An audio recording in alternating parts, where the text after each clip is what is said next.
찬송가 212장 부르시면서 우리 고난주간 새벽 예배로 하나님 앞에 드리겠습니다.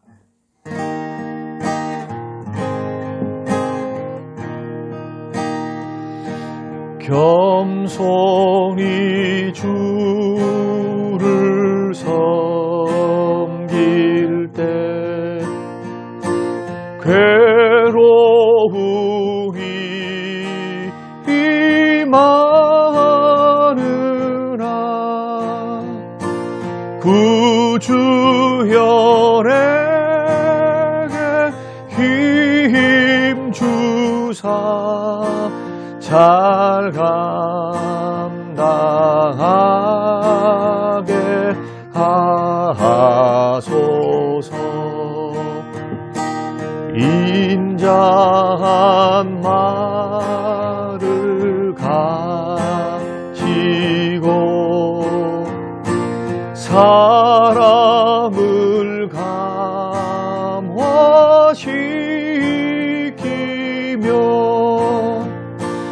갈 길을 잃은 무리를 잘 인도하게 하소서. 아멘.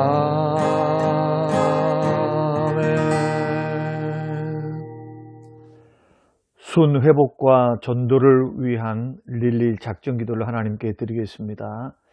90일간의 무결석 가족 전도 주일 기간에 성령의 능력으로 부어주셔서 각자의 자리에서 기도로 나아가며 결실을 맺게 하소서. 담임 목사님과 교육자들의 가정과 건강을 붙들어 주시고 강단의 말씀이 능력 있게 하사 매 주일 영적 부흥을 경험하게 하소서. 중직자들이 주님을 사랑하는 마음으로 교회를 사랑하게 하시고 맡겨진 자리에서 기도함으로 충성되게 주님을 섬기게 하소서. 코로나로 인한 어려운 상황 속에서도 예배 자리를 거룩히 지키고 은혜의 자리에서 멀어지지 않게 하소서. 믿음이 연약한 지체들을 붙들어 주시고 순 모임을 통해 서로가 회복되는 시간들이 되게 하소서. 다음 세대가 온 오프라인 예배를 통해 주님을 깊이 만나며 하나님 나라를 이루는 도구가 되게 하소서. 예비된 영혼들을 붙여주셔서 기도와 섬김을 통해 열매를 맺게 하소서. 믿지 않은 가족들이 속히 주님께로 돌아와 주님을 만나고 변화되게 하소서. 재개발과 또한 교회 이전을 위해서 기도합니다. 하나님 협상이 은혜 가운데 잘 진행되게 하시고 하나님의 영광을 위하여 성전이 아름답게 지어질 수 있도록 협상 당사자들과 그리고 상대방에게 은혜를 베풀어 주사 마음의 변화를 주시고 감동되게 하소서. 협력한 자들이 되게 하시고 이 일을 맡아 주관하시는 당회와 장로님들에게 말의 지혜와 성령의 능력을 더하여 주시고 지혜를 허락하여 주옵소서. 감사드리며 예수님 이름으로 기도합니다. 아멘. 오늘 우리에게 주실 하나님의 말씀 빌립보서 2장 5절에서 11절 말씀입니다. 너희 안에 이 마음을 품으라. 곧 그리스도 예수의 마음이니 그는 근본 하나님의 본체시나 하나님과 동등됨을 취할 것으로 여기지 아니하시고 오히려 자기를 비워 종의 형체를 가지사 사람들과 같이 되셨고 사람의 모양으로 나타나사 자기를 낮추시고 죽기까지 복종하셨으니 곧 십자가에 죽으심이라. 이러므로 하나님이 그를 지극히 높여 모든 이름 위에 뛰어난 이름을 주사 하늘에 있는 자들과 땅에 있는 자들과 땅 아래에 있는 자들로 모든 무릎을 예수의 이름에 꿇게 하시고 모든 입으로 예수 그리스도를 주라 시인하여 하나님 아버지께 영광을 돌리게 하셨느니라. 아멘. 고마우신 아버지 하나님, 고난주간을 맞이하여 말씀을 나누게 하시고 다시 한번 갈보리 십자가 앞에 우리 영혼들이 서게 하시고 우리 신앙을 다시 한번 돌아보게 하시며 복음의 핵심 원리를 다시 한번 되새길 수 있는 기간 주심을 감사합니다. 예수님을 사랑하게 하옵소서. 십자가를 사랑하게 하옵소서. 주만 바라보게 하옵소서. 감사드리며 예수님 이름으로 기도합니다. 아멘. 대부분의 성경학자들은 오늘 읽어드렸던 이 말씀이 초대교회에서 안식구 첫날 주일날 모여서 예배 드릴 때 드렸던 찬송 중에 하나다. 그렇게 다 생각하고 받아들이고 있습니다. 그래서 2장 6절에서 11절 말씀은 사도 바울도 알고 있고 그 당시 초대교인들도 함께 공유했던 그러한 신앙 고백 형태의 찬양입니다.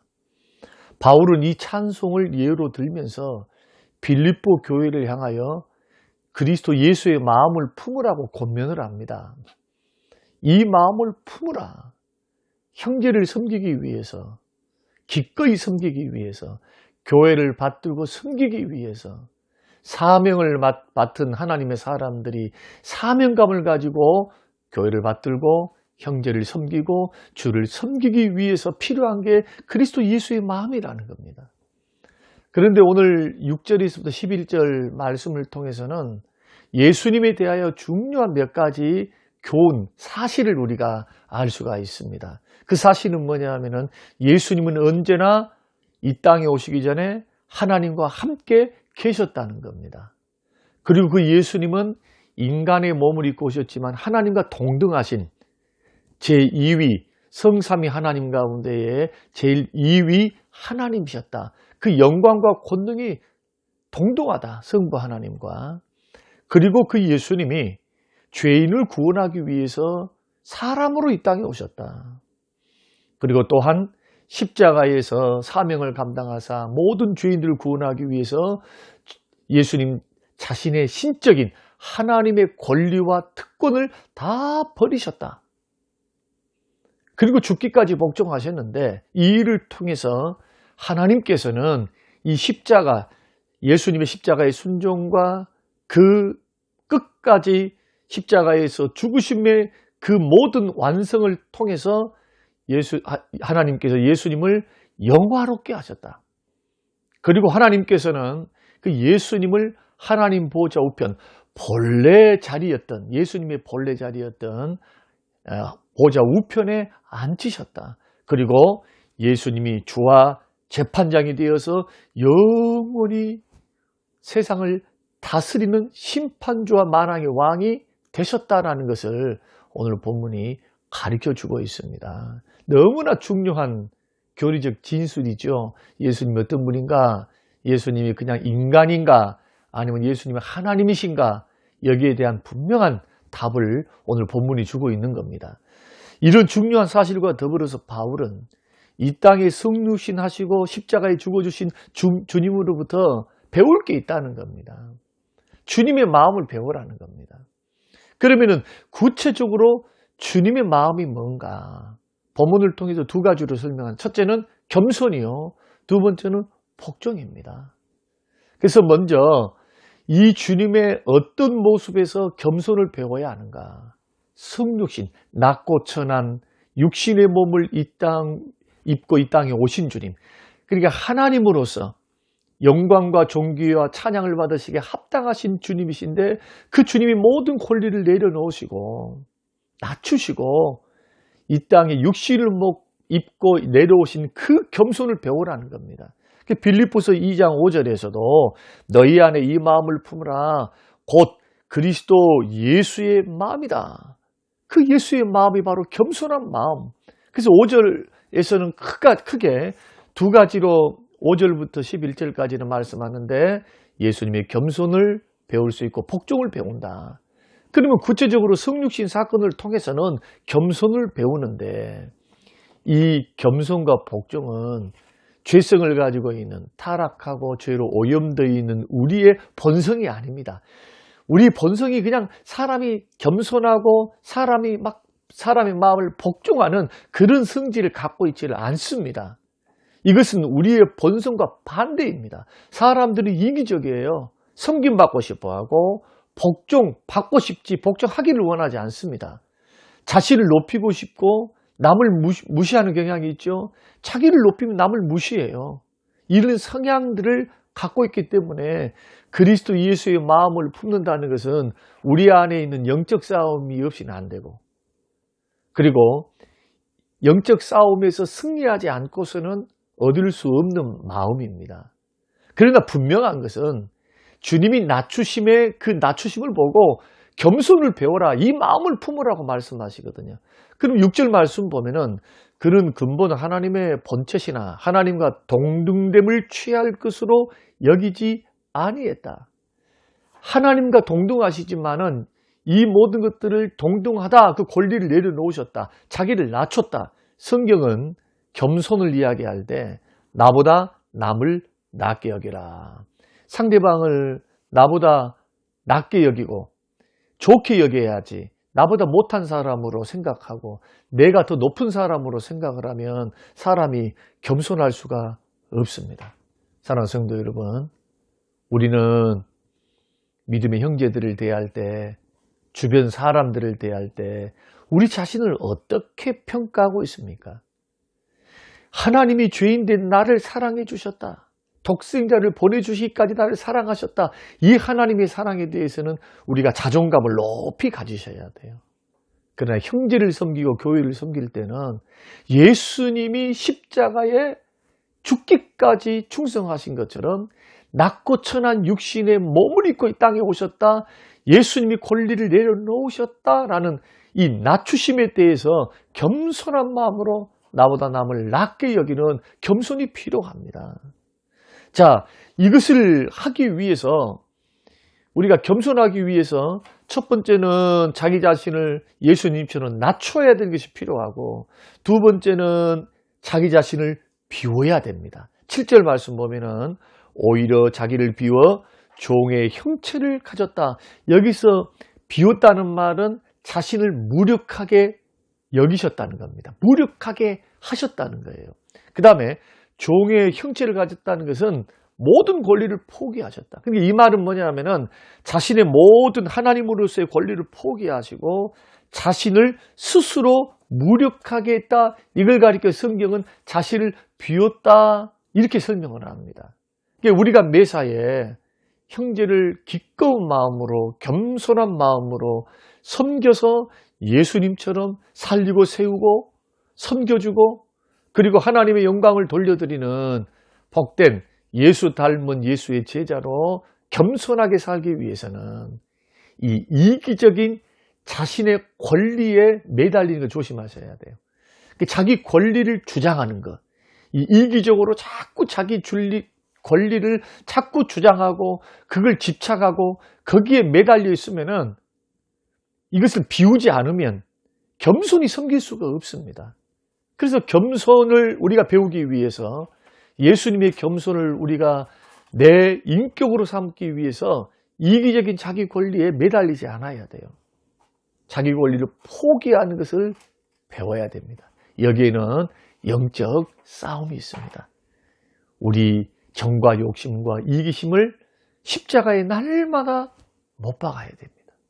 두 번째는 예수님이, 성육신하신 예수님이 십자가의 지심을 통해서 배울 점은 뭐냐? 복종입니다. 주님이 복종하셨어요. 8절 말씀에 사람의 모양으로 나타나사 자기를 낮추시고 죽기까지 복종하셨으니 곧 십자가에 죽으셨다. 어떻게 복종하셨습니까? 죽기까지입니다. 끝까지 하나님 뜻에 복종했습니다. 그런데 사복음서가 말씀해 주고 있는 것처럼 주께서 십자가를 지시기 전 겟세마네 동산에서 이 하나님의 뜻에 복종하기 위해서는 편한 마음으로 복종하셨습니까? 아니면은 갈등하면서 복종하셨습니까? 갈등 속에서 복종한 겁니다. 예수님이 사람의 몸을 입고 오셨거든요. 그래서 제자들에게 나를 위해서 기도해달라, 겟세마네 동산에서 이렇게 말씀하시면서 주님이 3번이나 나아가서 기도하시죠. 겟세마네 동산에서. 그때 제자들에게 뭐라 말씀하냐면은 내 마음이 심히 고민되어 죽게 되었다. 얼마나 인간적인 그러한 주님의 모습입니까? 주님도 하나님이시지만은 사람이셨습니다. 우리와 다른 점은 죄가 없으실 뿐이에요. 똑같이 두려움, 똑같이 어려움, 똑같이 힘듦을 다 겪으셨습니다. 할 수만 있으면 이 잔을 나에게서 지나가게 해달라고 하나님 앞에 그렇게 기도했습니다. 그러나 중도에 포기하셨습니까? 아닙니다. 끝까지 복종하셨습니다. 그 비결이 뭡니까? 기도를 포기하지 아니하시기 때문에, 기도를 멈추지 아니하셨기 때문입니다. 여러분, 예수님은 하나님이시면서도 기도로 이기셨어요. 기도로. 자기 마음속에는 두 가지 마음의 두려움이 있었고 싸움이 있었어요. 하나님의 뜻을 이루기 원하는 그런 마음과, 또 한 가지 마음은 정말 이 고통스러운 십자가를 짊어질 수 없는 이 인간적인 두려움과 어려움. 그것을 우리 주님은 끝까지 기도로 승리하셨어요. 주의 뜻을 붙잡고 기도했습니다. 사랑하는 성도 여러분, 우리는 이 말씀을 통해서 우리는 우리 자신들에게 이런 질문을 해야 된다고 저는 생각합니다. 첫째 질문이 뭐냐? 오늘 나는 겸손하게 주님과 형제를 섬기기 위해서 나의 강함을 내려놓고 나의 무력함을 나를 인정하는가? 나를 무력한 자로 나를 여기고 있는가? 아니면은 나는 다른 사람들보다 강한 자로 나는 여기면서 섬기고 있는가? 두 번째는 오늘 나는 나의 모든 권리를 내려놓고 겸손히 형제들을 섬기고 있는가? 주님처럼 우리 자신을 비우고 있는가? 주님처럼 나보다 남을 낮게 여기고 있는가? 여기에서 겸손이 일어납니다. 저는 이런 겸손을 우리가 배우게 되시기를 주의 이름으로 축원합니다. 그러면서도 하나님의 뜻에, 왕 되신 하나님의 뜻에 복종하고 있는가? 끝까지. 그것도 복종이 중간에 포기한 복종이 아니라 끝까지 주님 따라서 주의 뜻을 따라 복종하는 그러한 복종과 순종이 우리 가운데 있는가? 이 일을 위해 우리는 주의 뜻을 이루기 위해서 주의 뜻이 분명할 때, 내 마음에 갈등이 일어날 때 나는 이기게 해달라고, 승리케 해달라고, 이 일을 위해서, 주의 뜻을 위해서 여러분 끝까지 기도하고 있는가? 이것을 여러분 물으시면서 삶에 적용하시고 고난주간에 큰 도전이 되어서 다시 한번 우리 십자가와 이 땅의 육신으로 몸을 입고 오신 그 주님의 모습을 우리가 배우면서 겸손과 복종의 모습이 우리와 우리 모든 믿음의 식구들의 인격이 되시는, 또 성품이 되시는, 섬김이 되시는 우리 모두가 되시기를 주의 이름으로 축원합니다. 아버지 하나님 감사합니다. 예수님의 성육신을 통해 겸손을, 주님의 십자가에 죽으시는 끝까지 복종하셨던 그 복종을 통해서 하나님 겸손과 복종을 배우게 하신 하나님 감사합니다. 예수님의 마음, 이 마음을 품게 하여 주시옵소서. 형제를 섬기고 주의 뜻에 복종하며 교회를 받들고 섬기고 우리에게 주어진 사명 감당케 하옵소서. 감사드리며 예수님 이름으로 기도합니다. 아멘. 지금은 부활이요 생명 되신 우리 주 예수 그리스도의 은혜와 아버지 하나님의 살아계심과 성령님의 충만 교통 위로하심이 영원토록 함께 계실지어다. 아멘.